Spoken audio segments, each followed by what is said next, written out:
आजादी के 50 साल हो गए हैं, ऐसा भारत सरकार कहती है। 1947 में हम आजाद हुए थे अंग्रेजों की गुलामी से, और 1947 में जब आजादी मिली तो अब 1997 आ गया है। ऐसा माना जाता है कि 50 साल पूरे हो गए देश को आजाद हुए। मैं मानता हूं कि ये आजादी के 50 साल नहीं हैं, बल्कि हिंदुस्तान की गुलामी के 500 साल पूरे हुए हैं। ये कभी कभी आपको आश्चर्य लगेगा कि ये राजीव भाई ऐसा क्यों बोलते हैं, गुलामी के 500 साल। भारत सरकार तो कहती है कि आजादी के 50 साल हो गए, और मैं बहुत गंभीरता से ये मानता हूं कि आजादी के 50 साल नहीं बल्कि गुलामी के 500 साल पूरे हुए। वो कैसे, उसको समझिए।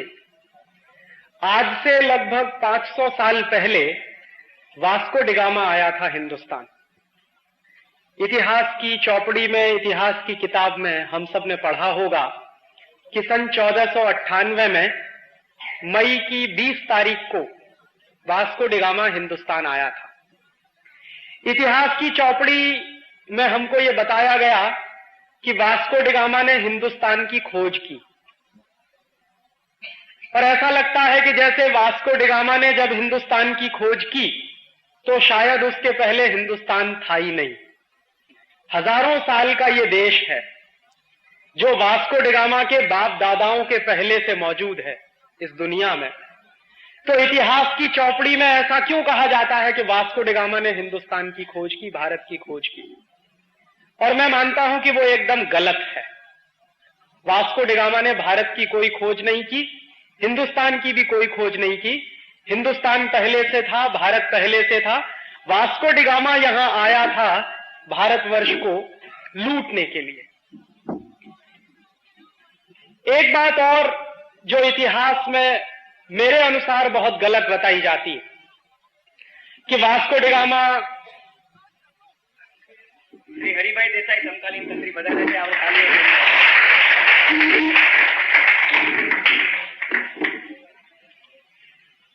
दूसरी बात जो मैं कह रहा था कि अक्सर यह कहा जाता है कि वो वास्को डिगामा एक बहुत बहादुर नाविक था, बहादुर सेनापति था, बहादुर सैनिक था और हिंदुस्तान की खोज के अभियान पर निकला था। ऐसा कुछ नहीं था। सच्चाई ये है कि पुर्तगाल का वो उस जमाने का डॉन था, माफिया था। जैसे आज के जमाने में हिंदुस्तान में बहुत सारे माफिया किंग हैं, उनका नाम लेने की जरूरत नहीं है क्योंकि मंदिर की पवित्रता खत्म हो जाएगी। ऐसे ही बहुत सारे डॉन और माफिया किंग 15वीं शताब्दी में होते थे यूरोप में। और 15वीं शताब्दी का जो यूरोप था, वहां दो देश बहुत ताकतवर थे उस जमाने में। एक था स्पेन और दूसरा था पुर्तगाल। तो वास्को डिगामा जो था वो पुर्तगाल का माफिया किंग था। 1490 के आसपास से वास्को डिगामा पुर्तगाल में चोरी का काम, लुटेरे पने का काम, डकैती डालने का काम, ये सब किया करता था। और अगर सच्चा इतिहास उसका आप खोजिए तो एक चोर और लुटेरे को हमारे इतिहास में गलत तरीके से हीरो बनाकर पेश किया गया। और ऐसा जो डॉन और माफिया था उस जमाने का पुर्तगाल का, ऐसा ही एक दूसरा लुटेरा और डॉन था, माफिया था, उसका नाम था कोलंबस। वो स्पेन का था। तो हुआ क्या था, कोलंबस गया था अमेरिका को लूटने के लिए और वास्को डिगामा आया था भारतवर्ष को लूटने के लिए। लेकिन इन दोनों के दिमाग में ऐसी बात आई कहां से? कोलंबस के दिमाग में ये किसने डाला कि चलो अमेरिका को लूटा जाए, और वास्को डिगामा के दिमाग में किसने डाला कि चलो भारतवर्ष को लूटा जाए? तो इन दोनों को ये कहने वाले लोग कौन थे? अतुल भाई जो बता रहे थे वही बात मैं आपसे दोहरा रहा हूं। हुआ क्या था कि 14वीं और 15वीं शताब्दी के बीच का जो समय था, यूरोप में दो ही देश थे जो ताकतवर माने जाते थे। एक देश था स्पेन, दूसरा था पुर्तगाल। तो इन दोनों देशों के बीच में अक्सर लड़ाई झगड़े होते थे। लड़ाई झगड़े किस बात के होते थे कि स्पेन के जो लुटेरे थे वो कुछ जहाजों को लूटते थे तो उसकी संपत्ति उनके पास आती थी। ऐसे ही पुर्तगाल के कुछ लुटेरे हुआ करते थे, वो जहाजों को लूटते थे तो उनके पास संपत्ति आती थी, तो संपत्ति का झगड़ा होता था कि कौन कौन संपत्ति ज्यादा रखेगा, स्पेन के पास ज्यादा संपत्ति जाएगी या पुर्तगाल के पास ज्यादा संपत्ति जाएगी।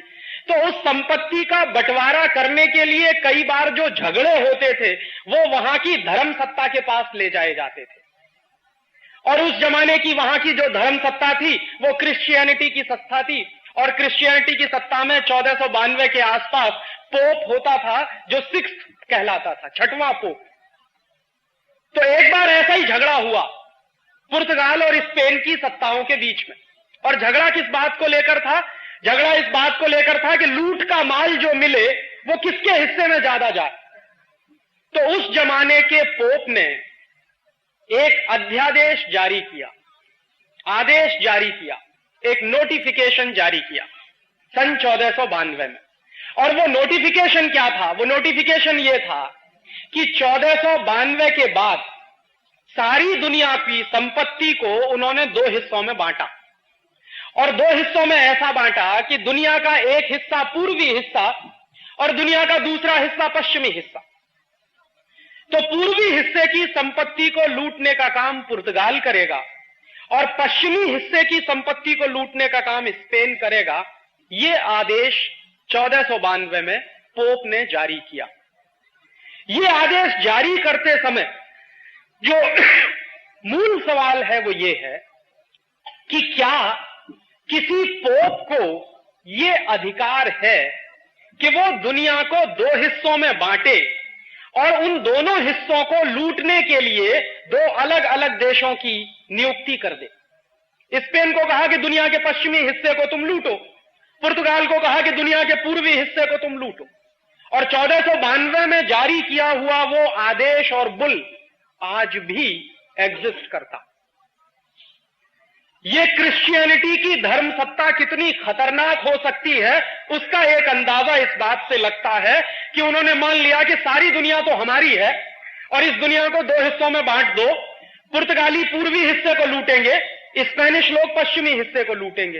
तो पुर्तगालियों को चूंकि दुनिया के पूर्वी हिस्से को लूटने का आदेश मिला पोप की तरफ से, तो उसी लूट को करने के लिए वास्को डी गामा हमारे देश आया, क्योंकि भारतवर्ष दुनिया के पूर्वी हिस्से में पड़ता है। और उसी लूट के सिलसिले को बरकरार रखने के लिए कोलंबस अमेरिका गया।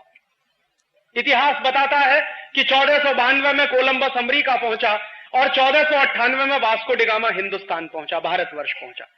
कोलंबस जब अमेरिका पहुंचा तो उसने अमेरिका में जो मूल प्रजाति थी रेड इंडियंस, जिनको माया सभ्यता के लोग कहते थे, उन माया सभ्यता के लोगों से मारकर पीटकर सोना चांदी छीनने का काम शुरू किया। इतिहास में यह बराबर गलत जानकारी हमको दी गई कि कोलंबस कोई महान व्यक्ति था। महान व्यक्ति नहीं था, अगर गुजराती में मैं शब्द इस्तेमाल करूं तो नराधम था। और वो किस हद दर्जे का नराधम था, सोना चांदी लूटने के लिए अगर किसी की हत्या करनी पड़े तो कोलंबस उसमें पीछे नहीं रहता था। उस आदमी ने 14-15 वर्षों तक बराबर अमेरिका के रेड इंडियन लोगों को लूटा, और उस लूट से भर भर कर जहाज जब स्पेन गए तो स्पेन के लोगों को लगा कि अमेरिका में तो बहुत संपत्ति है, तो स्पेन की फौज और स्पेन की आर्मी फिर अमेरिका पहुंची, और स्पेन की फौज और स्पेन की आर्मी ने अमेरिका में पहुंचकर 10 करोड़ रेड इंडियंस को मौत के घाट उतारा। 10 करोड़। और ये 10 करोड़ रेड इंडियंस मूल रूप से अमेरिका के बाशिंदे थे। ये जो अमेरिका का चेहरा आज आपको दिखाई देता है, ये अमेरिका 10 करोड़ रेड इंडियन की लाश पर खड़ा हुआ एक देश है। कितने हैवानियत वाले लोग होंगे, कितने नराधम किस्म के लोग होंगे जो सबसे पहले गए अमेरिका को बसाने के लिए, उसका एक अंदाजा आपको लग सकता है। और आज स्थिति क्या है कि जो अमेरिका की मूल प्रजा है, जिनको रेड इंडियंस कहते हैं, उनकी संख्या मात्र 65,000 रह गई है। 10 करोड़ लोगों को मौत के घाट उतारने वाले लोग आज हमको सिखाते हैं कि हिंदुस्तान में ह्यूमन राइट्स की स्थिति बहुत खराब है, जिनका इतिहास ही ह्यूमन राइट्स के वायलेशन पर टिका हुआ है, जिनकी पूरी की पूरी सभ्यता 10 करोड़ लोगों की लाश पर टिकी हुई है, जिनकी पूरी की पूरी तरक्की और विकास 10 करोड़ रेड इंडियनों के खून से लिखा गया है, ऐसे अमेरिका के लोग आज हमको कहते हैं कि हिंदुस्तान में साहब ह्यूमन राइट्स की बड़ी खराब स्थिति है, कश्मीर में, पंजाब में, वगैरह वगैरह। और जो काम मारने का, पीटने का, लोगों की हत्याएं करके सोना लूटने का, चांदी लूटने का काम कोलंबस और स्पेन के लोगों ने अमेरिका में किया, ठीक वही काम वास्को डिगामा ने 1498 में हिंदुस्तान में किया। ये वास्को डिगामा जब कालीकट में आया 20 मई 1498 को, तो कालीकट का राजा था उस समय झामोरीन। तो झामोरीन के राज्य में जब ये पहुंचा वास्को डिगामा, तो उसने कहा तो मैं तो आपका मेहमान हूं, और हिंदुस्तान के बारे में उसको कहीं से पता चल गया था कि इस देश में अतिथि देवो भव की परंपरा। तो झामोरीन ने, बेचारे ने, ये अतिथि है ऐसा मान के उसका स्वागत किया। वास्को डिगामा ने कहा कि मुझे आपके राज्य में रहने के लिए कुछ जगह चाहिए, आप मुझे रहने की इजाजत दे दो, परमिशन दे दो। झामोरीन बेचारा सीधा साधा आदमी था, उसने कालीकट में वास्को डिगामा को रहने की इजाजत दे दी। जिस वास्को डिगामा ने झामोरीन के राजा को अतिथि बनाया, उसका आतिथ्य ग्रहण किया, उसके यहां रहना शुरू किया, उसी झामोरीन की वास्को डिगामा ने हत्या कराई। और हत्या करा के खुद वास्को डिगामा कालीकट का मालिक बना। और कालीकट का मालिक बनने के बाद उसने क्या किया कि समुद्र के किनारे है कालीकट, केरल में, वहां से जो जहाज आते जाते थे, जिसमें हिंदुस्तानी व्यापारी अपना माल भर भर के साउथ ईस्ट एशिया और अरब के देशों में व्यापार के लिए भेजते थे, उन जहाजों पर टैक्स वसूलने का काम वास्को डिगामा करता था। और अगर कोई जहाज वास्को डिगामा को टैक्स ना दे तो उस जहाज को समुद्र में डुबोने का काम वास्को डिगामा करता था।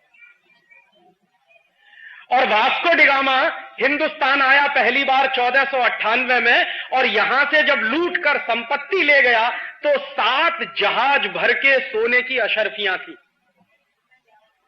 पोर्चुगीज सरकार के जो डॉक्यूमेंट्स हैं वो बताते हैं कि वास्को डिगामा पहली बार जब हिंदुस्तान से गया, लूट कर संपत्ति को लेकर गया, तो 7 जहाज भर के सोने की अशर्फियां। उसके बाद दोबारा फिर आया Vasco da Gama. Vasco da Gama Hindustan में 3 बार आया लगातार लूटने के बाद, चौथी बार भी आता लेकिन मर गया। दूसरी बार आया तो हिंदुस्तान से लूट कर जो ले गया वो करीब 11 से 12 जहाज भर के सोने की अशर्फियां थी। और तीसरी बार आया और हिंदुस्तान से जो लूट कर ले गया वो 21 से 22 जहाज भर के सोने की अशर्फियां थी। इतना सोना चांदी लूट कर जब वास्को डिगामा यहां से ले गया तो पुर्तगाल के लोगों को पता चला कि हिंदुस्तान में तो बहुत संपत्ति है। और भारतवर्ष की संपत्ति के बारे में उन्होंने पहले भी कहीं पढ़ा था, उनको कहीं से यह टेक्स्ट मिल गया था कि भारत एक ऐसा देश है जहां पर महमूद गजनवी नाम का एक व्यक्ति आया, 17 साल बराबर आता रहा, लूटता रहा इस देश को, एक ही मंदिर को, सोमनाथ का मंदिर जो वेरावल में, उस सोमनाथ के मंदिर को महमूद गजनवी नाम का एक व्यक्ति एक वर्ष आया, अरबों खरबों की संपत्ति लेकर चला गया, दूसरे साल आया फिर अरबों खरबों की संपत्ति ले गया, तीसरे साल आया फिर लूट कर ले गया, और 17 साल बराबर वो आता रहा और लूट कर ले जाता रहा। तो वो टैक्स भी उनको मिल गए थे कि एक एक मंदिर में इतनी संपत्ति,